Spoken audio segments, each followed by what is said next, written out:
Yeah, we'll get there as well. Okay, well, yes. I'm so excited. Is that a true story? That was exciting. Kind of. I saw it on the calendar and I was like, oh, okay.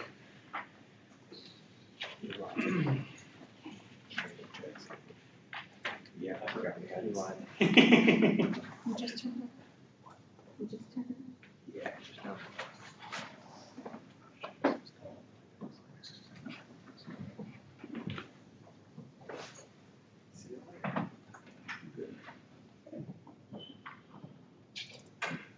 Call the meeting to order. The meeting was properly posted on April 16th, 2021. And we have 5 of the 8 members here. We do have a quorum. Item number 1 is discussion and possible action to set a date, time, and place to reconvene in the event technical difficulties arise during the course of the meeting and cannot be corrected within the maximum of 30 minutes. Thoughts?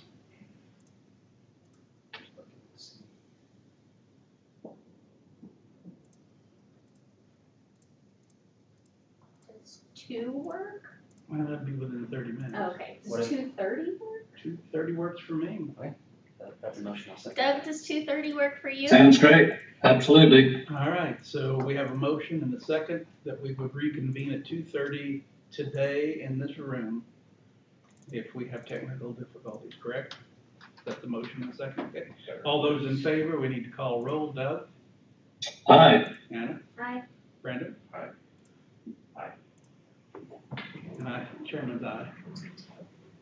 And Mr. Buchanan is joining us. Thank you, sir.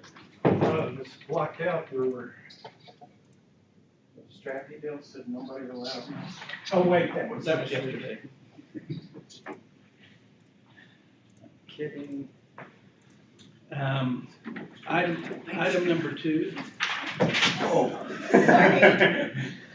I didn't get either one of I'm just trying to help. Item number 2, discussion and possible action to approve the minutes of the October 13th, 1920, my gosh. 2020 Handbook Committee.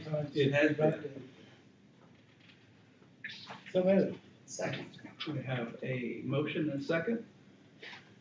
Call the roll. Doug? Aye. Hannah? Aye. Brandon? Aye. Rick? Aye. Gabe? Aye. And the chair votes aye. Thank you. Motion carries. Item number 3, discussion and possible action to elect a chairman and a vice chairman for the remainder of the calendar year 2021. Is there a reason for this? Reason what? Is there a reason for this? Well, yeah, there might be. We normally do it at the first meeting of the year.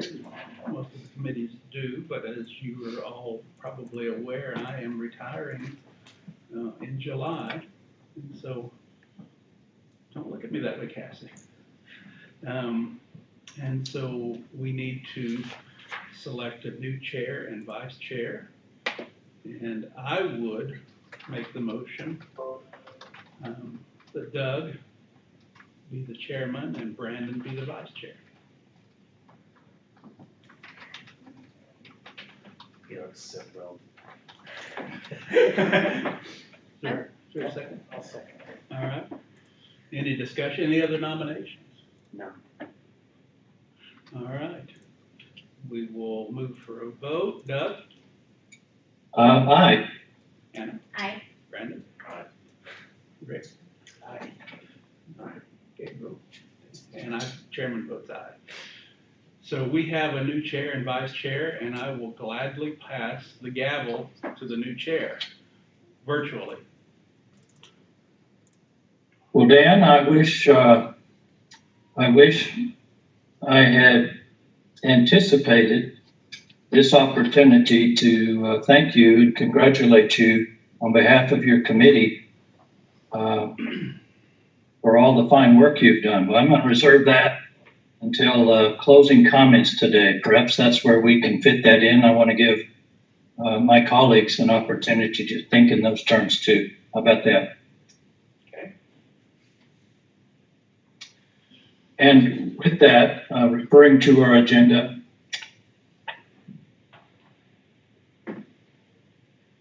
Did we just cover minutes there? I was still organizing. We've done minutes, yes. Yes, thank you. So I draw your attention then to agenda item 4, in which Dan and I had discussed. I thought it would be helpful for me to present a brief legislative update. And I actually will point out, as you all know, this is our first time to meet this year, and we set it purposely at this time to give us the ability to reflect on bills that are moving through the legislative process. And we have set a regular meeting for October. And the reason for this particular date is we happen to be in the final week of hearing bills in the House that are Senate bills, hearing them on the House floor and vice versa. And if you'll recall, there were probably 3,000 bills introduced last January. And I think of this as an inverted pyramid. So many get introduced at the top and maybe 400 or 500 roll out at the bottom. So it's hardly worth trying to speak to all of them. Many of them reach impediments, thankfully, because they're not all good ideas. But they get sifted out and we're down to a more manageable level. And the one that I attached to the agenda is Senate Bill 143 by Senator Rhodes. I'm sorry, it's Senator Rader from Tulsa. This bill actually began last year, as did so many, and it got curtailed due to COVID. But it simply goes in and updates the statutes wherein the BOCC is empowered to establish employee recognition programs to help improve productivity. And as you know, we have in place already, it's been going for about a year, Employee of the Month type activities. And so the statutes already authorize BOCC to utilize public funds to pay for small awards and things.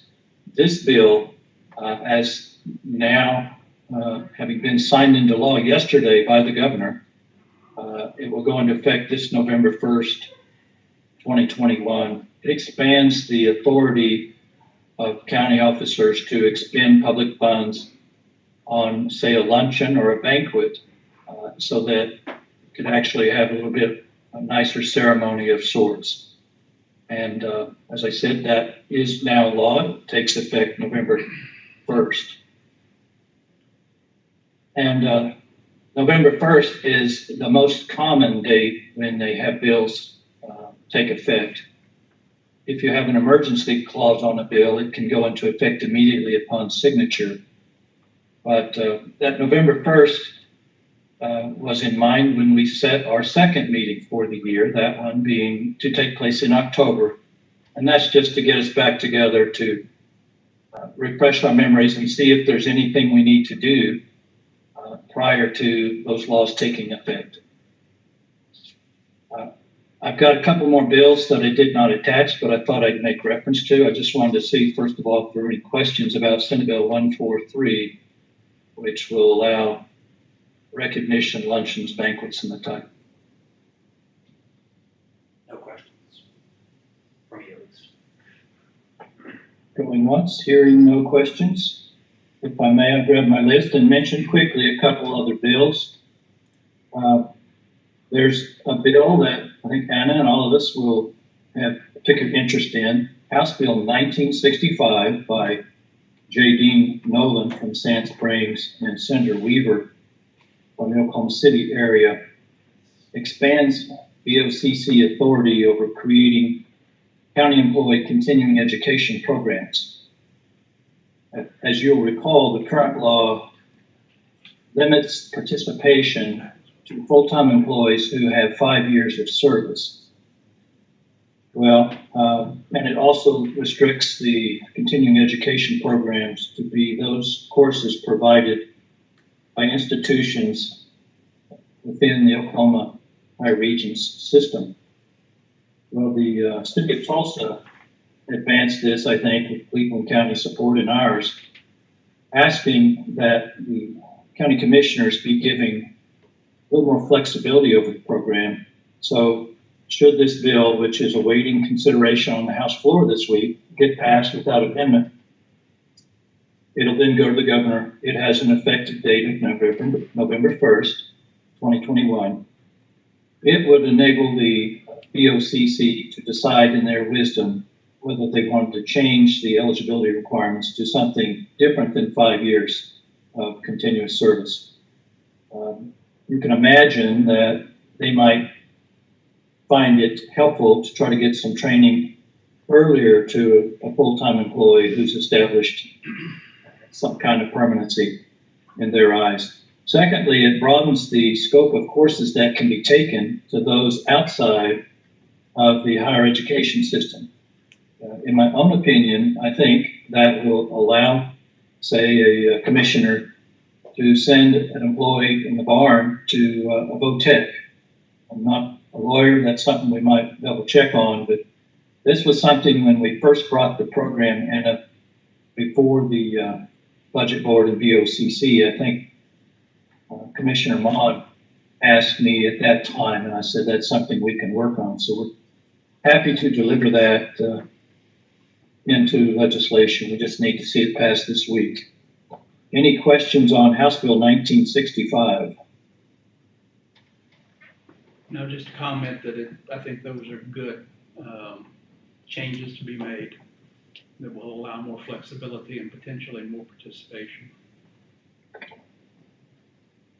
Thank you, Dan. I'll move on to another one that's really fairly limited in scope, but knowing that you all represent your offices as far as personnel matters, I thought you might want to be aware of House Bill 1063 by Representative Bowles, Senator Kidd. It goes in and modifies an existing liberty that BOCC commissioners had in terms of being able to employ data processing technicians. You see, there's a comprehensive salary code that governs what county officials can be paid, and it has a restriction that says no deputy can make more than the elected official. And that's still law. There's been on the books for some time an exemption, however, for I think what they call data processing technicians. They're updating that and broadening it to include BOCC information technology staff. And it also eliminates an existing cap that seems to me really out of place. The existing exemption restricted these data processing technicians' term of their appointments to be coterminous with the BOCC. Since there's 3 of them and they get elected different times, I never really understood that law.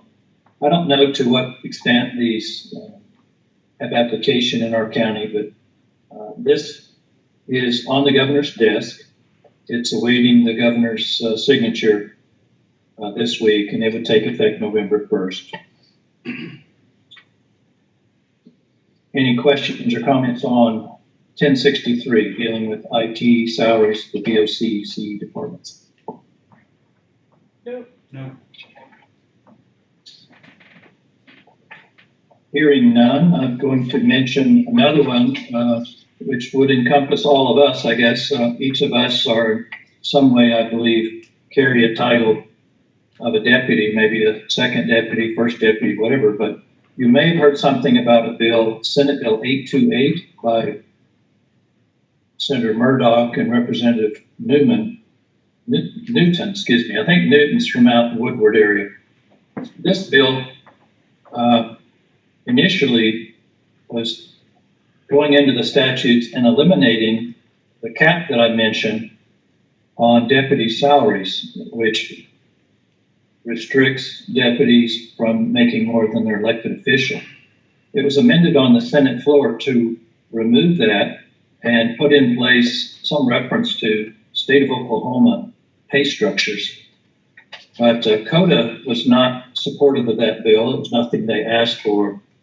And by the time it got over to the House committee, there began to be opposition showing the real purpose of this bill, according to Representative Newton, was to deal with a very limited circumstance out in Woodward County. Apparently, they own and operate an event center, and they employ a professional facility manager, event manager, whose job is to compete with other private sector facilities and try and bring in various talent and shows and the like in order to keep that facility occupied as much as possible. And they've had problems keeping someone with those kinds of skill sets in place there. So it was a rather small,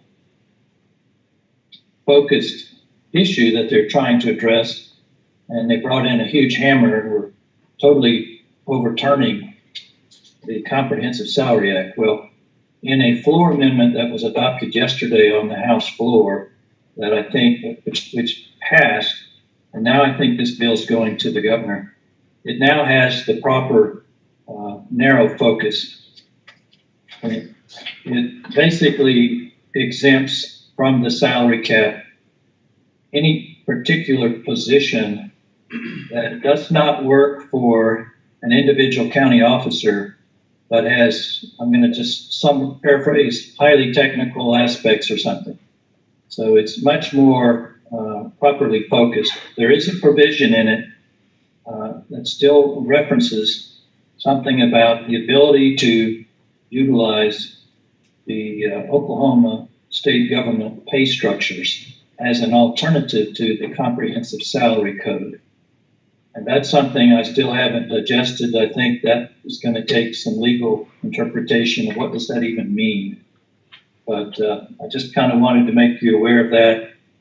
You've probably seen some email come out from Jerry Stone or others about Senate Bill 828, and it's pretty much all been calmed down, and we've got a bill that I suspect will get signed. I think I had maybe one more bill to mention. Check my list. But there could be a question on that one. Yeah, and you may not be able to clarify because it may take, like you said, some legalized looking at it. You said doesn't work for an individual officer. What if they work for 3 officers? One moment, Anna.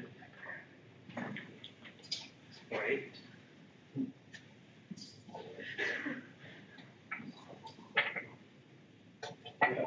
Reaching for my copy of the bill.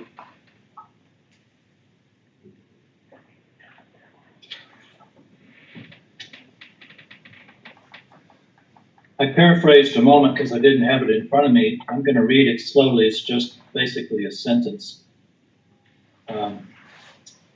No deputy, as defined in the law there, shall receive a salary in excess of the principal officer.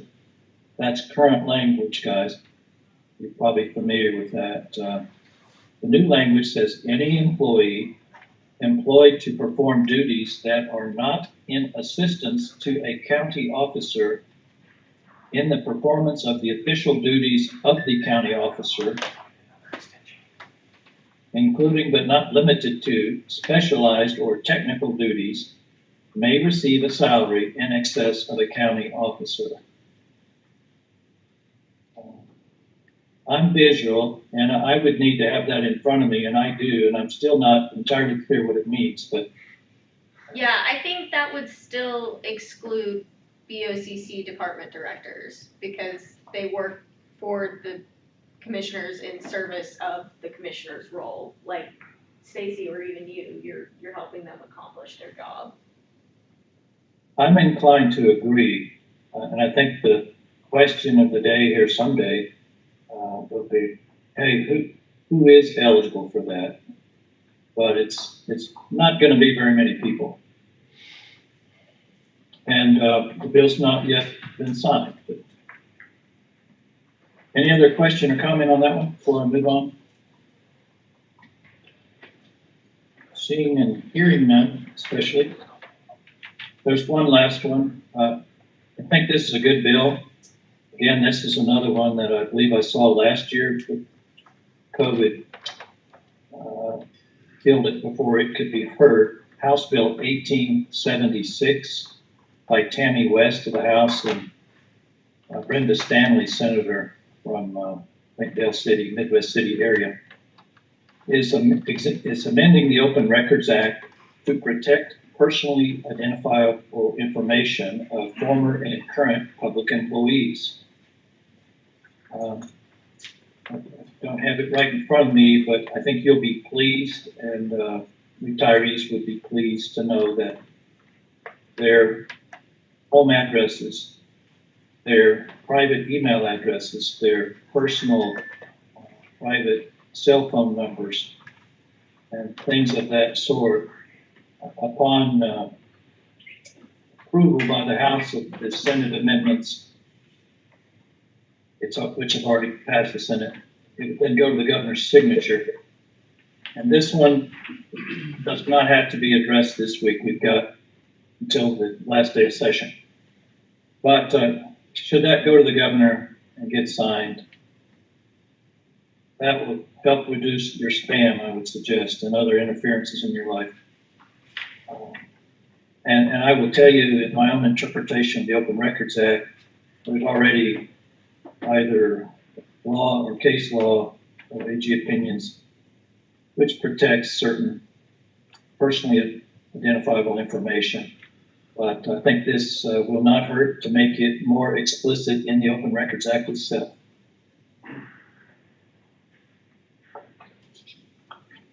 There are other bills of interest of various people. The only one I would mention, I've been working with Chantel this morning.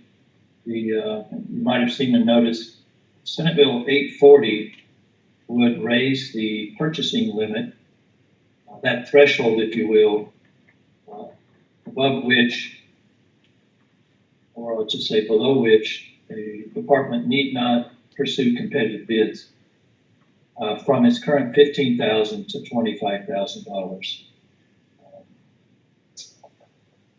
Most people in county government recognize that you can spend a whole lot more time and expense on going through competitive bid processes, that you don't save the money that you spent on that. The state threshold is $50,000, and I submit ours could be higher, but this is what was deemed an acceptable increase. And but I'm veering out of personnel matters. I just wanted to kind of share that while we all are kind of thinking of legislative matters. Any other questions or comments about legislation?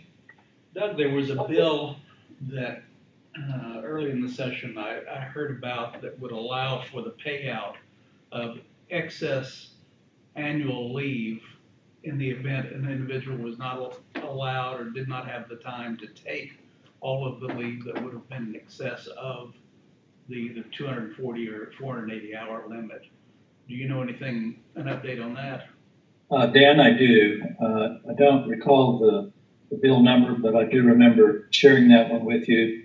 And this is one of those, this is an example like one of the other 2,500 bills or so that didn't make it through the process. That was a bill that went about half the way. Sean Roberts from Hominy, state representative, had brought that forward. And I think what caused it was, let's face it, COVID required so many hours of so many people's time beyond the normal this past year. I think that was the motivation, but for whatever reason, it did not gain sufficient support, I think, when it got over the other side. So, well, not that I had a vested interest in that or anything, but just curious, asking for friends. Get that. And just a final reminder, I know we have the pleasure of having some newer employees yet, probably been through maybe one or two sessions now.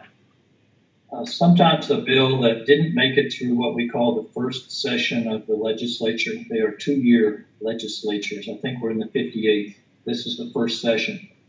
If that bill made it, say, through a certain part of the process, but say didn't get out of committee over in the Senate, it's still alive. They're still pending. We just call it dormant.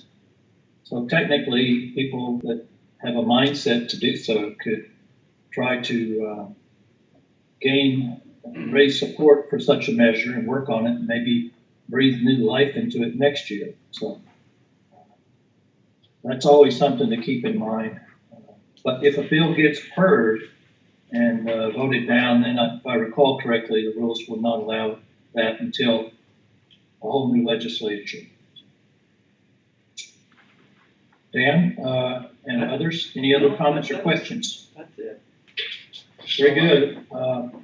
Now my pleasure to just refresh our memories on item 5. Item 5. Do we need a motion to receive the report? Yeah, we need to get a motion to receive your report, Doug. Oh, thank you. So And second.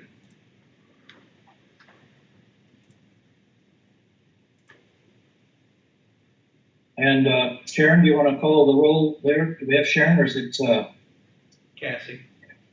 Cassie? I thought I saw Cassie. Dan Matthews, Aye. Rick Buchanan, aye. Anna Langthorn, Aye. Brendan Holmes, Aye. Gabriel Vaness, Aye.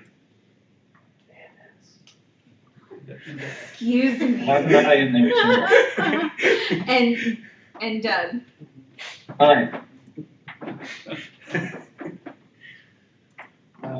Having about 6 ayes, I think, no nays, I declare the report to have been accepted.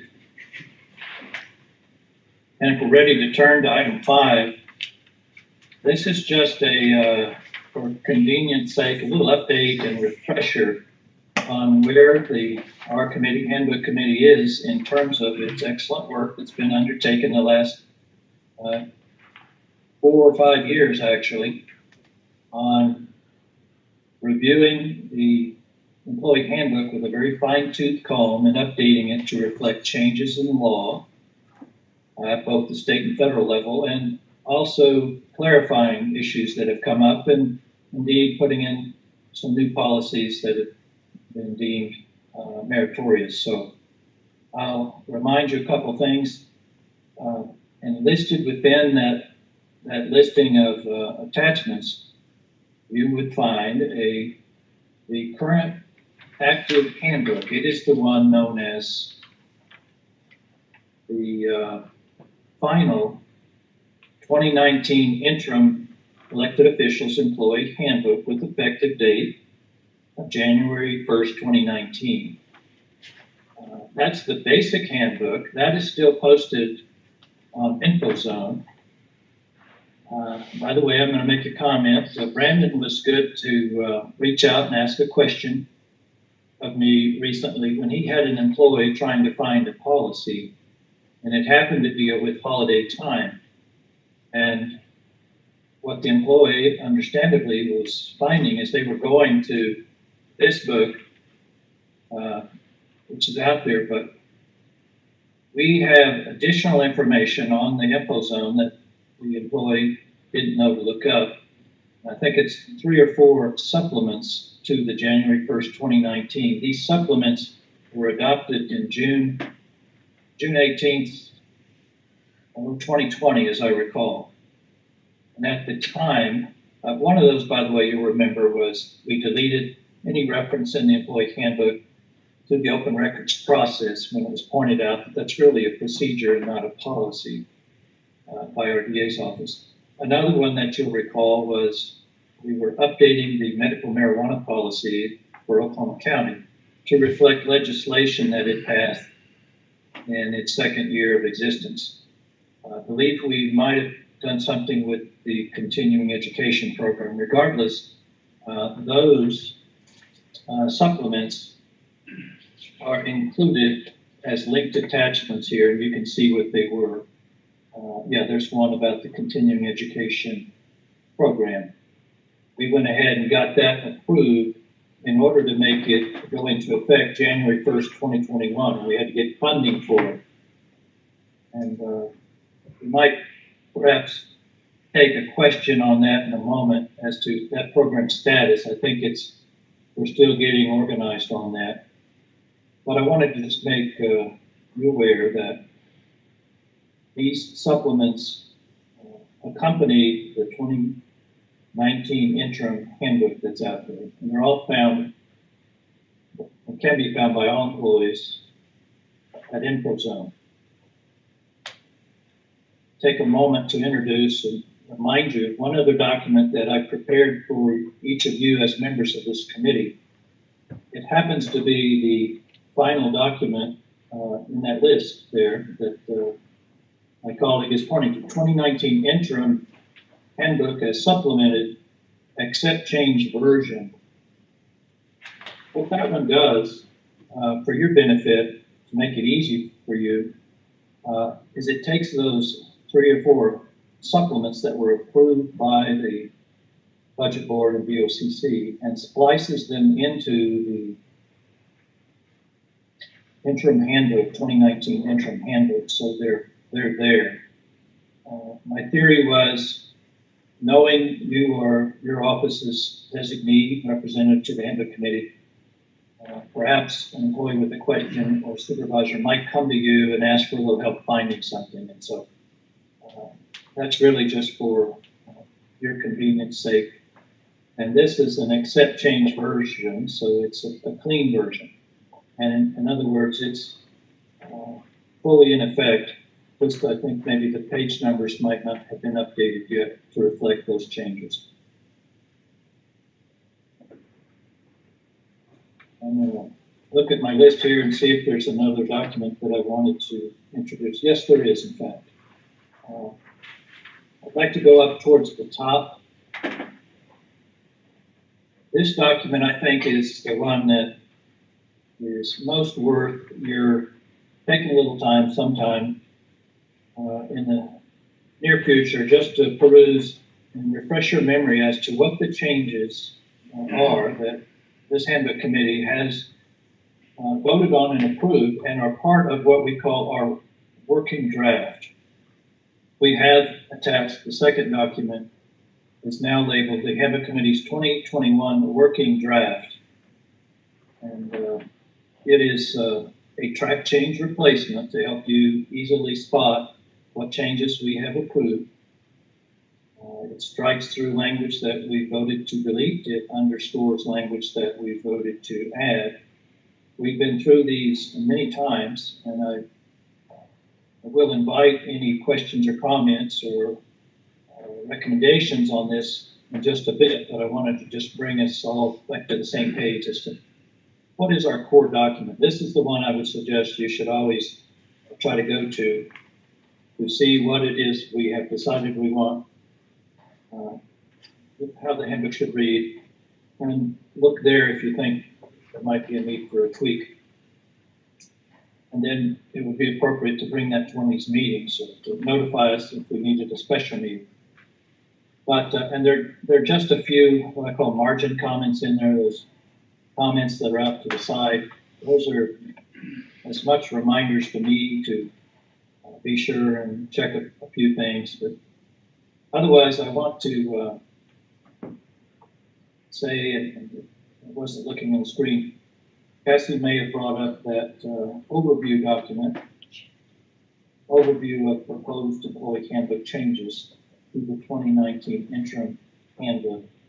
It's the table with a lot of yellow highlighting in it. And it was, I think, the first document in the link there, Cassie.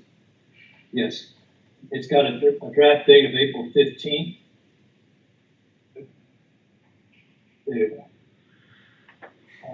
I was really pleased when we first brought our handbook updates to the budget board a few years ago. Dan developed this very handy summary that we made available to you all and the chief deputies and the elected officials so that they could see all the changes, and it's by section, and so many of them are just updating titles and fixing formatting and typos or restating things to make them a little more clear, but do not represent a real change in policy. We thought it most important to highlight those that we considered a change in policy. You'll remember, I think the DA's office, after their review, brought to us a suggestion that we should update the EEO policy to specifically prohibit discrimination based on gender identity. And we have done so, we've approved it here. And what we actually, I think at our last meeting in October 20th, we recommended moving the entire section 2, on which we've worked so extensively, to the budget board for its consideration, with I think one exception that I was going to get to. If you could scroll down to 221, you're going to see some turquoise colored highlight. 221, Information System Security Policy, exists in the interim handbook 2019 that we still operate under today without change. There's been an extensive amount of work done on it to update it by our IT department. You'll remember at a meeting before last, we spent a lot of time on it and we updated it.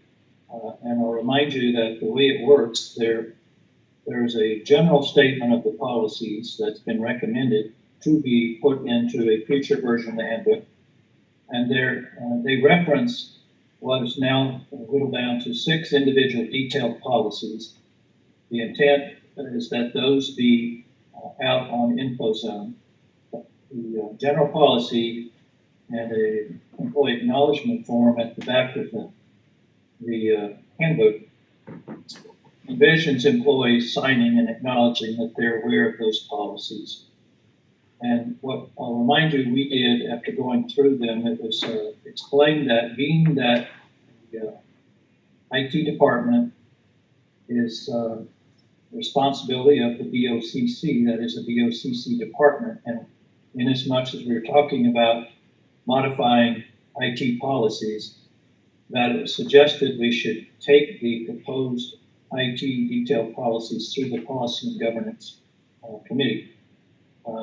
Once we got their complete approval, I think the thought was it would go to the BOCC, get their blessing, and then we as the Handbook Committee would finally have the issues settled as to what are the specific contents of those detailed policies to which the handbook makes reference. And then we would make sure that the general policy that is included in 221 does not conflict with the detailed policy. So I once called it a rather complicated dance, but it's an important one, and I would tell you I think there's been a lot of good work done on it. I will tell you in my own opinion, when this item got before Policy and Governance, and it went there a couple times, and because we've all been so busy with COVID and other matters, it didn't get, I would say, its complete full hearing. And while 5 of the policies got a thumbs up just en masse by the Policy and Governance, there are a number of margin comments that I don't think were seen and weren't addressed. And finally, they did specifically request the IT department to go forward and redo the BYOD policy, bring your own device policy. And I think most of you will recall when that one came through our body, I think it was maybe last August, we had a lot of questions about it. What does it mean? And in particular, just the one I would point to, when we talk about BYOD, think of your own personal smartphone or iPad or what have you, on which you may presently be accessing county email and the like. The BYOD policy made reference to certain software that the IT department has, which is designed to provide security, and it properly raised the possibility to users' minds that in the event of a lost or stolen phone, or maybe an employee leaves, there's a procedure that I don't intend to try to address today, but just reminding you that it involves possibly the sweeping of a phone.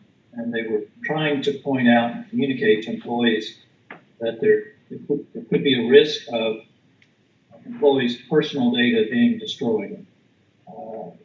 You can imagine and understand why we all kind of wanted to know more about that. So the good thing is IT has worked up a draft. I've seen it and begun reviewing it, and I'm trying to get with him on it, and getting a little more information with the intent of trying to get it clarified to a point where I feel it would mirror what we have in the handbook, just so we're all on the same page. But then it would go back to policy and governance, with perhaps the other ones to get those identified. And as far as how long might that take, I've discussed it with Dan, and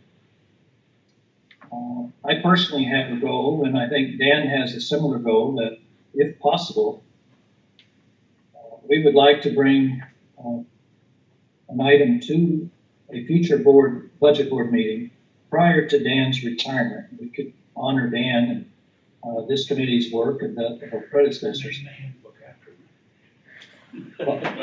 Yes. Not she wanted. By at minimum, we could take everything that's in our working draft that we've approved and recommended that the budget board adopt.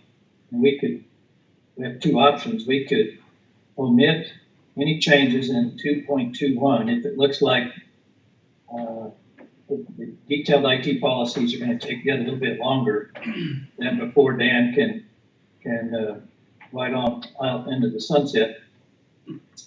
Or if we're so fortunate and we can get them through the dance that still remains and back to our body, perhaps we could have a final version of 2.21 that we could move forward at the same time.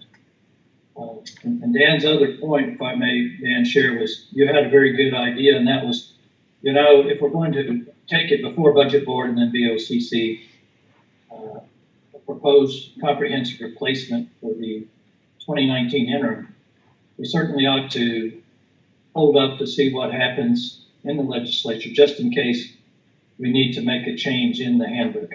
And I meant to say that earlier, that while we went through the various items that we did, I don't recall seeing any bill in what we mentioned, or I'm not aware of any others out there that would compel a change in our interim handbook as it now exists. But since no man is safe when the legislature's in session, we'll cross our fingers, because just as Senate Bill 828 was completely changed yesterday on the floor in a manner we could not have envisioned, there could be something yet that impacts county employment policy, which would require us to change it. So I think we can keep an eye on that in the next few weeks. So my purpose was really two or threefold. I wanted to refresh your memory about kind of where we are. We've done a tremendous amount of work, and we have something in our hands that really deserves to be out there, I think, in the hands of the employees. I certainly would recommend that after discussion, we at least consider, before Dan gets away, trying to take all that we can, perhaps except 221, to the budget board. If not, everything with 221. I've talked at length. I'd like to pause and take any questions or hear any comments, please. So there's no real action to take on this item. No, sir. Thank you for that. There's no real action required on this item. In anticipation of perhaps a sentiment being shared or arrived at after the discussion I've just shared with you, we do have one more item on the agenda.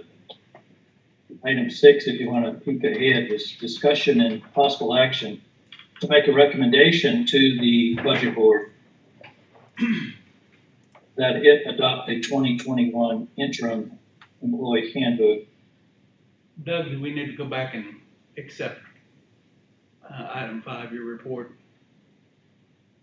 In terms of item 5, what I understood, the question was, is there an action required on it? I know it's the custom of some of these bodies to go ahead and accept the report. that might be appropriate, but otherwise, there could be some discussion at this point, a reaction to anything I said, or frankly, that same discussion that I envisioned happening could be taken under item 6, and we could just table 5. I'm at your all's pleasure. I'd make a motion to receive your report. Motion made. Do we have a second? Second. Second. Having a motion and a second to accept my report on item 4, which is an overview of the status of the 2019 handbook and its updates. Item Let's 5. call the roll, please. Dan, Aye. Rick, Aye. Anna, Aye. Brandon, Aye. Gabriel, Aye.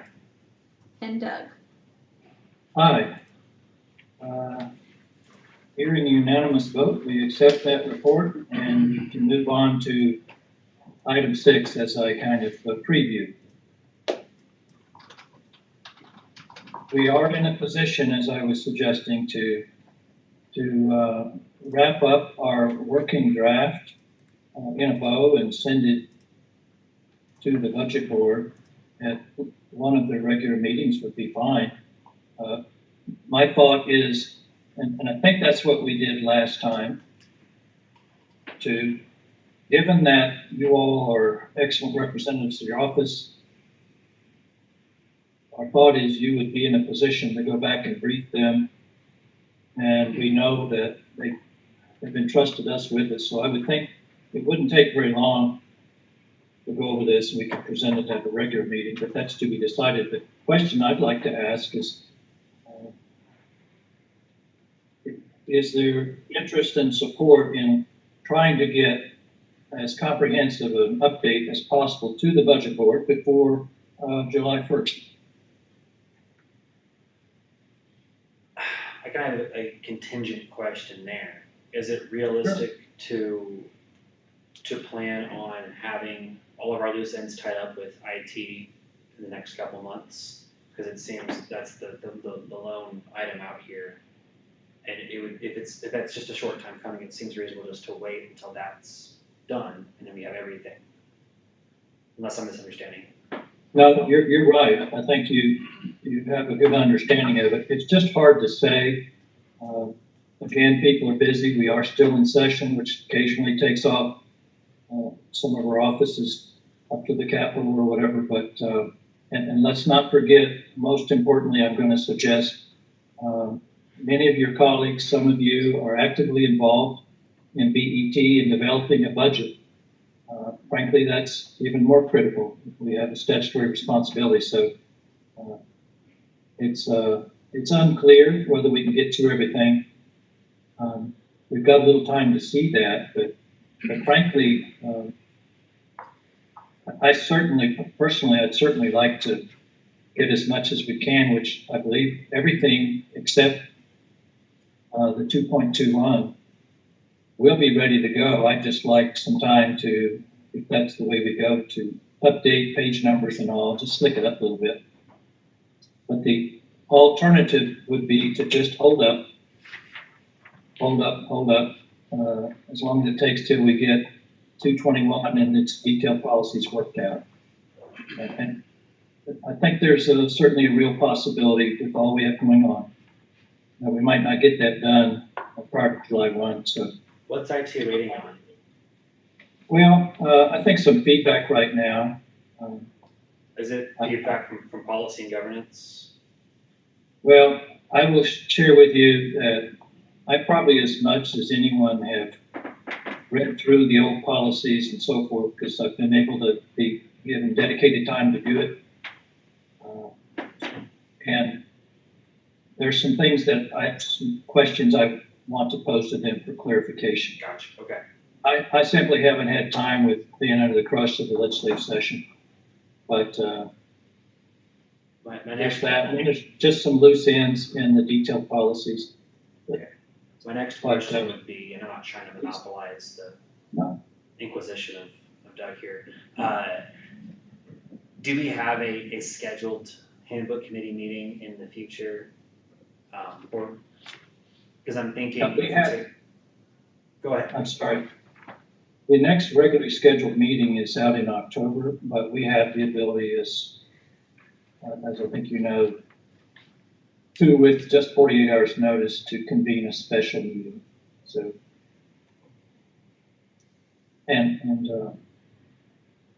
Doug, my only Yes. advice is to just propose what you just mentioned to us, to IT and policy and governance, and say, hey, we'd like to put a bow on this and present it before Dan leaves, and kind of ask them if they think they can meet it. We just need to know. We could schedule a June meeting. I wouldn't want to do anything in May, just because it's budget and end of session. But just say, hey, do you guys think maybe by the June budget board you'll have 2.21 worked out? And if they think they can, great, and you can, we'll know. Then we'll schedule a special meeting. I think that makes a lot of sense, Rick. I appreciate the point. And I will tell you, most likely, any of the members of P&G might say, well, wait a minute, what's the hang up? I don't even know what it is. And that's because their attention's spread in so many other directions. But I personally would be happy to be accountable to this body and to them. And now that I'm getting a couple more bills passed this week, I see some time coming up that will allow me to do just that. And I'm going to pick up and pursue the hunt and work with folks. So I like your idea. We do have some time here, and I think yes. Doug, Go ahead. I just think if we have a responsibility to the employees to get whatever changes that are necessary to them as quickly as possible. I really do. The new fiscal year is a great, day to have it start with the new budget, and I think we have a responsibility there. And it's entirely doable to get them a comprehensive update that does not update 221, but it may be possible that it can include 221, and that's what I'm going to at least work towards, because that's just an admirable goal, and depending on what we run into and what policymakers think about it, it could be possible. It wouldn't be that hard if we had to come back and just update that section after the new year. We're fully capable of doing that. Well, I will tell you, as a former chief deputy for 12 years, those guys aren't that busy. Well, the busiest one that I ever saw was Joe Blount. Yeah, I was gonna say. Joe just works his tail off. And, but I guarantee you, nobody else is that busy. And it's not a slight against anybody, but I know they're busy, but they're not that busy. If it's important, they'll get it done. And that's the whole idea of county government. I appreciate your point, and I have confidence they would get it done. I personally feel some obligation to make sure those people who are voting on those policies and ultimately our elected officials are comfortable that things got looked at very carefully and something didn't slip in that we didn't notice that conflicted or whatever. That's why I have put a fine-tooth comb to it that I had in the past, and I'm happy to continue to do that, but I'd like to finish it. So I accept as much responsibility of that, and happy to bring it forward, because I think there's a lot of good work there. We certainly want to finish it. So, Well, like I said, I think we owe it to the employees. Doug, do you need help?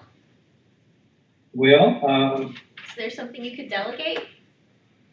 it's I think I just need to swim back to it now. Okay. You know, like all of these things mushroom on us and so forth, but I need to refresh my memory on my notes on it and look at it. But I'd be happy to discuss it. You know, and we'll reach out if I'm feeling stuck or anything. Okay. I think one But of the thank other you. pieces is getting our IT directors, co-directors together and having a meeting where all this can be discussed and hashed out and expectations set and get her done. And Dan, as we've talked, I'll be reaching out to them soon. I wanted to get to this meeting and share with our colleagues. But as far as I'm concerned, I can be doing that next week, and I'll be reaching out to them. So what I've heard, and I commend Rick's point. Hey, let's get this done in as best manner as we can, in order that it take effect, be in the hands of the employees for July 1. And if we're able to see that, we can include it. We'll be able to come back, I guess, in a special meeting and have some greater clarity as to whether or not 221 can be completed in a timely manner, or whether we want to update it partially or what have you. We'll have better information at that special meeting, I think. So that would be my own recommendation, listening to the discussion there, which I think's been good. Whether we need a motion on that to capture the sentiment of the body, I'm open to one. So moved. Right. Since it All was right. my idea. For Cassie's sake, the motion that Rick just moved is that we convene a special meeting in the coming weeks to receive an update on the status of section 2.21 updates and the detailed IT policies that are referenced there. That's what I thought you said, Rick. Yeah, Very good. You're so eloquent. Yep. brief. No, thank you. I'll second his motion. And I hear the second, so having an excellent recommendation from Rick, second by Dan, we agreed to come back in the coming weeks, and so be watching for that. And I look forward to giving you an update then. So Cassie, if you'll call the roll, please. Dan, Aye. Rick, Aye. Anna, Aye. Brandon, Aye. Gabriel, Aye. and Doug. Aye.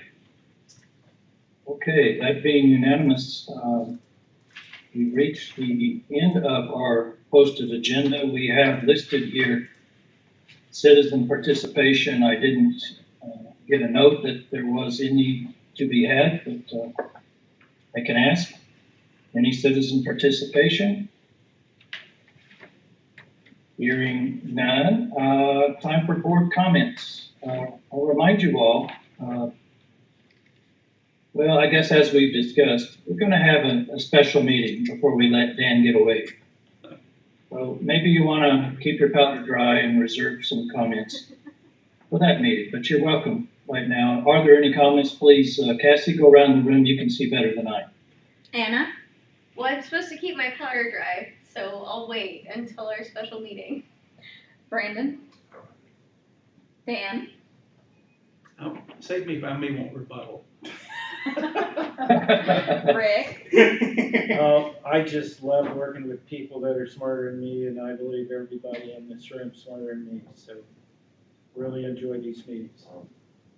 Gabriel, If I am not here next time, since I'm sitting in for Mr. Davidson, thank you very much for all that you do around here. Thank you. You are very loved and will be missed.